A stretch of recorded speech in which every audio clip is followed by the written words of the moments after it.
it's now my great pleasure to invite Greg Foran to join me up here. And we're going to have a little bit of a conversation about what the presidential election means for business.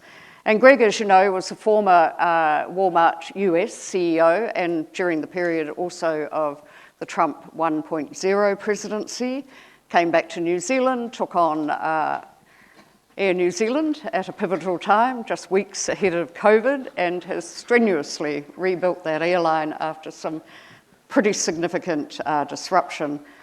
I want Greg to share with you his insights into business with the United States in this new era, and it is early days, but also particularly why the US also remains the main game for global innovation.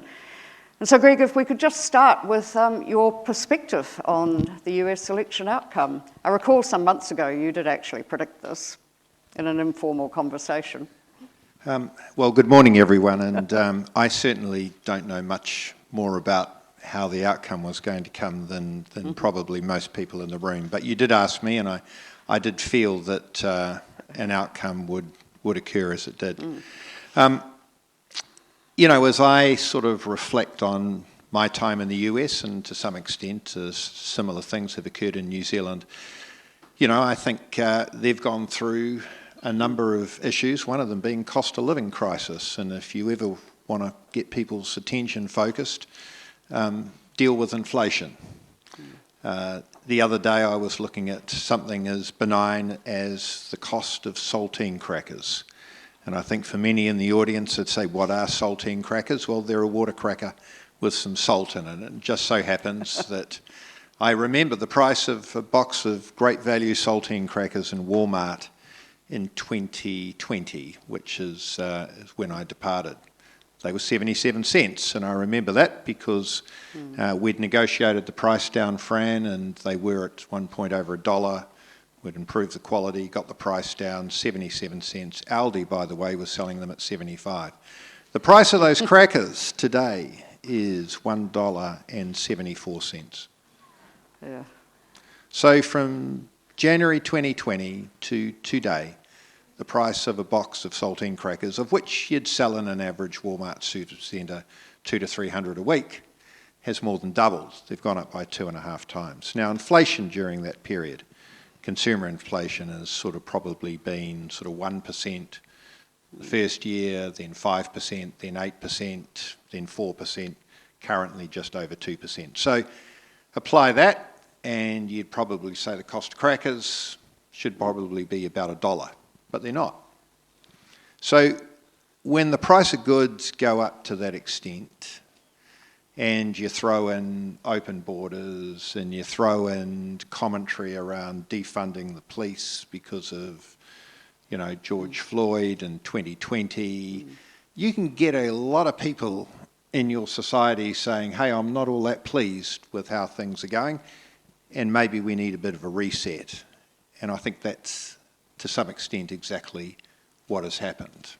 We've seen a reset. So cost of living crisis, wars, various other things, and people will look for something different.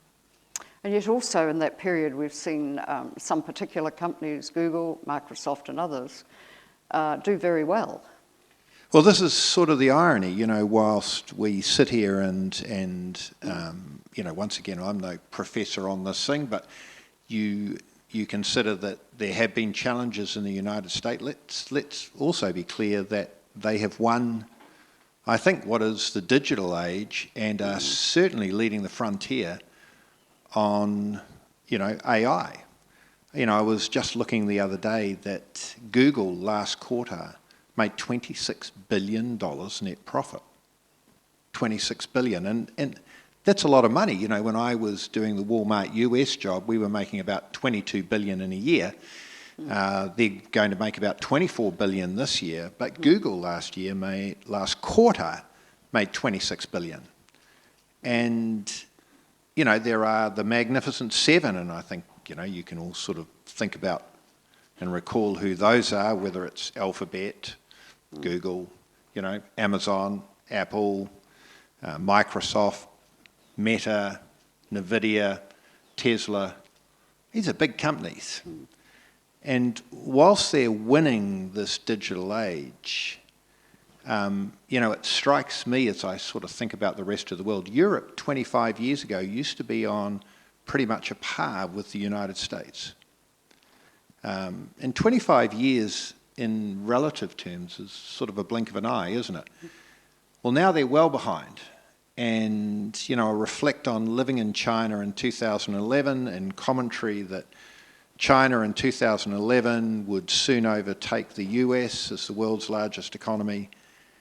Well, I just don't think that's going to happen anytime soon, and actually the gap between China and the US between 2011 and 2024 has increased.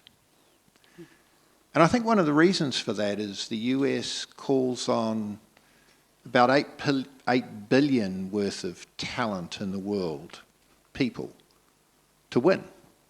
And it does it extremely well. The best and the brightest want to go there. And as I think about many of the comments the Prime Minister just made, that's how we should think about some of the things we can do in New Zealand. So I wouldn't bet against the US anytime soon. So how do you feel US business outside of the majors and the telcos, how do you think they're going to react? Are they going to get a surge of energy, appetite for doing more business? The simple answer is I'm not really sure, but probably what happens is that at this point you have a tendency to almost overestimate some of the things that will occur. I can recall when President Trump came in the first time, we saw, for example, tariffs applied to things like steel. And Walmart happens to be the biggest seller of bikes, and so no doubt what did occur, which was the price of push bikes went up. But you've got to be a little bit careful because you're then hurting the very people who voted for you. Interestingly, I knew some bike producers in the United States, and even when the tariffs went up, they still struggled to compete with the might of Chinese manufacturing. So, really that got to a point where it almost petered out. So, my sense is there'll be talk about a lot of things that will occur. We'll have to wait and see what does occur. You've got to be careful that you don't start escalating prices for the very people who voted you in. We'll just have to wait and see. But as I said, I think it's a country that has momentum. I look at the advancement in technology that's occurring, and I think that will be hard to stop. Yeah, the Prime Minister indicated earlier that he, like you, does see the United States as a powerhouse of innovation. If we were thinking about New Zealand, you look at New Zealand, what are the areas of competitive advantage you believe we could be using to actually compete appropriately? Yeah, something I've seen over the years in sort of the 5 different countries that I've ended up working in, Fran, has been this adage that, what are the 3 most important things? Market share, and market share. And wherever you have market share, hold on to that and grow it with everything that you possibly can. So, there's no doubt in New Zealand you have areas such as, where obviously we're strong in dairy and forestry, and, we've had mention from the Prime Minister, he's just off to open a geothermal facility. So where you have market share, where you have an ability to win, you double down in those areas. A few months ago I was in India and we were there. We now have some good relationships that we're developing there around technology to help us at Air New Zealand, and also looking at direct flights to India at some point. But I ended up in a conversation at one point around Bollywood films, for example, and I couldn't help but reflect, not that I know anything about Bollywood films, but, New Zealand over the years has developed a real art in being able to develop particularly animation around films, and famous New Zealanders have emerged from that and industries have built around it. Gee, what a terrific ambition it would be to see whether we could get just about every Bollywood film that needed outdoor scenery produced here in New Zealand. And, you know, it's an ability to pick things a little bit, once again, like the Prime Minister was saying, where you know you have competitive advantage, where you can develop skills and market share and then double down and go as deep as what you possibly can. You can't be everything to everyone, but gee, maybe we could develop a film industry here, particularly for a country that was unparalleled. Mm-hmm. You talked with me earlier, and also the Prime Minister touched on it today, as whether energy could also be an asset for New Zealand if appropriately developed. Yeah, well, you'd want to, wouldn't you? Because I think most of the audience here probably have worked out that every time you're on ChatGPT or some other, artificial intelligence experience, you're using about 10 times the amount of power that you would when you went and did a Google search. So, you know, I wasn't all that surprised when I read in the Wall Street Journal probably about 10 weeks ago now that Amazon have gone out and bought a nuclear power company. This is what's going to be required to win in this area. And, you know, maybe if we could get ourselves really organised to become a incredibly low-cost renewable power supplier, chances are we could develop an incredibly competitive environment in that area. But, when I reflect on electricity as, when I think about it over the last 50 years, it's only gone in one direction, and that's up in terms of usage. And as I think about where technology is going, particularly around AI, I think there's going to be a demand for electricity like we've never seen it. And what a wonderful thing if we could win in that. Mm. Indeed. I'd like to, at this moment, ask you about the areas you are winning in at Air New Zealand and some of the remarkable innovations that you, in collaboration with US companies, are pursuing. And if you could walk us through that, because it is an example of partnership, which is very important. Yes, well, we are, relatively speaking, a small airline, sort of circa 100 planes. Relative to the likes of Uniteds and Deltas with 1,300 planes or other airlines with 1,000 planes, we're not going to win by having more of those particular aircraft. But something that is reasonably unique to us is our geography, our flight links, particularly in New Zealand. And once again, it plays on that market share component where, lots of flight links, sort of 40 minutes to 50 minutes. The type of aircraft that's going to be used in that is generally going to be a smaller gauge aircraft, less seats. And, our ability to work with people that are looking at, for example, electric aircraft is something that can be really interesting to us. So our team, and I'm very proud of our team in Air New Zealand, they've been on the forefront of investigating where electric aircraft are going, and in a relatively short time, i.e. about April next year, we'll have an electric aircraft flying around New Zealand. It will be a 5-seater. It's getting built as we speak. I was actually in the factory about 4 weeks ago in Burlington, which is just south of Montreal, so right up on the border with Canada, and a wonderful, wonderful business. You might have a video of them that we could show, and we could talk some more about that.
Thank you. So that plane is actually getting built as we speak.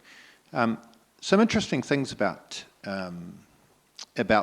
what we're doing here. As I said, just to build out on the fact, there is an opportunity for New Zealand to be pretty significant in electric aircraft at a point in time. It's not going to happen in the next couple of years. They've got work to do on batteries, but I would imagine that probably 7 to 10 years, you're going to see electric aircraft that can probably fly 30 to 40 passengers.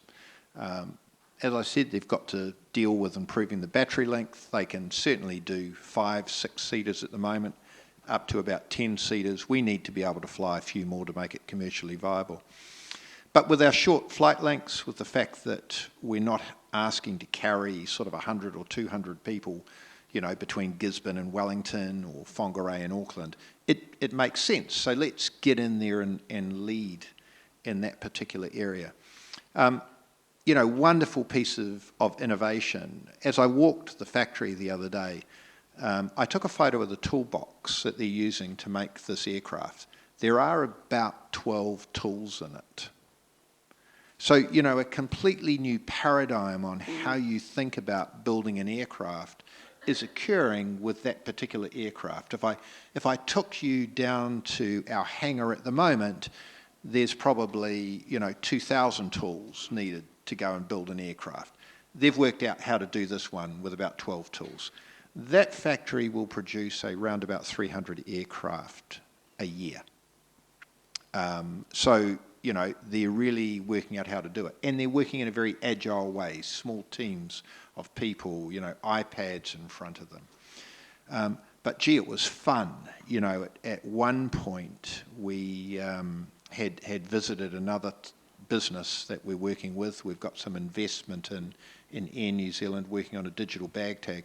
As we were flying into Burlington, we were in a small jet, and it was being piloted by a Top Gun pilot. I have to tell you this story because there aren't all that many Top Gun pilots. They evidently only do about 16 a year.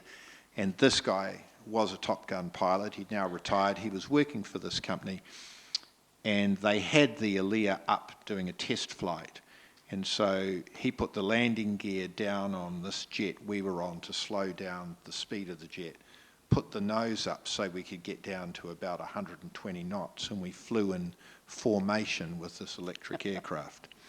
Not a story you need to tell David Morgan, our Chief Safety Officer. I will be grounded for the rest of my life. But, the innovation, the skill of these people, building these new aircraft, and that's taking nothing away from Boeing, who will still be the bulk of the business for a period in time, but you can see what's going to happen in this industry is that it hasn't changed much in the last sort of 70 years. What you fly on today is fundamentally just a derivation of what you flew on 50 or 60 years ago. You're going to see electric aircraft, but you're also going to see blended wing aircraft probably in the next 10 years that burn about 50% less fuel, and it's going to be hard to get a window seat. They're building one at the moment for NASA. They'll have that completed in 2027. These things will carry 200 to 240 people. But, it's interesting that a lot of that is getting done in the United States. Meanwhile, China has set itself up to get into building aircraft, but they're building the same aircraft that have been built for the last 50 years. And I think that is quite an important distinction. But yeah, fantastic experience. Does New Zealand's appetite for embracing innovation, does that play into the decisions you make, that you feel this will land well? Yeah, I do. And, something that we talk about within Air New Zealand is continuing the DNA, which to some extent has always been part of the company. It's got nothing to do with me. I just happened to be there at this point in time. But, it was an airline that was the first to boil water. Everyone tells me that around the business. Seems incredible, but Air New Zealand was. You know, I think the work they did on the Sky Couch was fantastic. You know, putting in that business seat configuration, which you'll be very pleased with, is about to change. But at the time when it went in was reasonably revolutionary. You know, we'll have a Sky Nest as soon as we can get the first plane, so we'll be the first ones to offer, you know, an ability to, if you like, hire a lie-flat sleeping option. But we'll also be the first plane next year, the first airline in the world to actually allow you on a turboprop flight to watch Netflix, stream it live. So we've done the deal with Starlink. We won't, unfortunately, be the first to be able to do it on a jet. I think Qatar have already beaten us to that, but we will be the first on a turboprop anywhere in the world. So we push for that because it's really important, and frankly, there is a part of me that says, as Air New Zealand goes, the country goes, and that's, you know, it's just sort of what we feel, and now we've got to live up to it. So, question from the floor, could we ever see a no-pilot autonomous aircraft? I'm guessing you could, but I'm guessing the pilots' union are going to say no. And they're going to fight that one pretty hard. But, you know, if you think about it, you know, I've watched autonomous cars develop pretty significantly and have spent quite a bit of time with a number of folks in the US, including Alphabet and various other businesses, including one that Dave Ferguson, a Kiwi, has been running and still is, because we were looking at autonomous food delivery, obviously, out of Walmart. I can tell you it's a heck of a lot harder solving for autonomous cars than what it is for flying a plane. There just a lot more things happen. You know, dogs run out in front of the road. If it starts snowing, how do you determine where the side of the road is? It's why a lot of these vehicles are done in California as opposed to, say, Utah. Sorting it out in planes is, you know, we put on the autopilot and off we go. But you're going to have to be happy with it.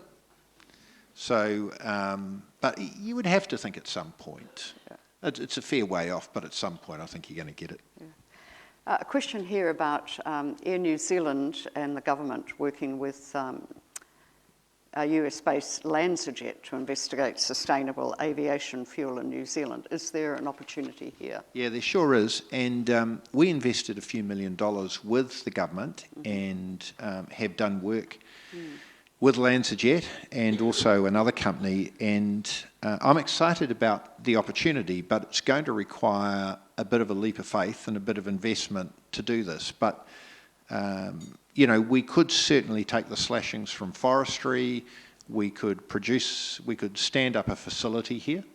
It's going to require $1 billion or $2 billion to do that, and we could become self-sufficient in sustainable aviation fuel.